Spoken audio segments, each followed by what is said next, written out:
இன்றே டவுன்லோட் செய்து உங்கள் ஃபேவரட் ஷோக்களை என்ஜாய் பண்ணுங்க.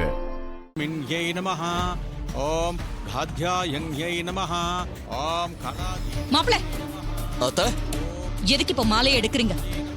ரேவதி இன்னும் கோயில சுத்தி வரவே இல்லையே. அது வந்து அடிக்கிற வெயிலுக்கு மாலை அப்படியே ஒரு மாதிரி வாடி போயிருக்கு. இந்த மாலையை தூக்கி போட்டு புது மாலை வாங்கிட்டு வந்து வைக்கிறேனே. இல்ல அதெல்லாம் ஒண்ணும் வேண்டாம். பரிகாரத்துக்காக நான் ஸ்பெஷலா கட்ட சொன்ன மாலை இது. அதை தொடவே கூடாது. தேவையில்லாத வேலையெல்லாம் செய்யாதீங்க. எல்லாத்தையும் நான் பாத்துக்கிறேன். கோச்சுடா, அத்தை கண்கொத்தி பாம்பு மாதிரி மாலையே வாஷ் பண்ணிட்டு இருக்காங்களே. அதனால மாலையை ஒண்ணும் பண்ண முடியாது. மாப்பிள்ளை ஏதாவது பண்ண முடியும். என்ன யோசிக்கிறீங்க? போங்க.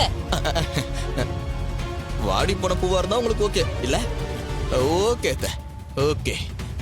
ஓம் ஸ்வதாயே நமஹ ஓம் சுப்ராயே நமஹ ஓம் சூக்ஷ்மாயே நமஹ ஓம் ஆத்ராயே நமஹ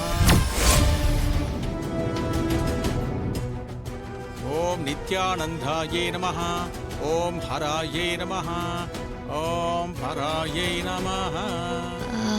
நீங்க சொன்ன மாதிரியே கோயில சுத்தி வந்துட்டேன்.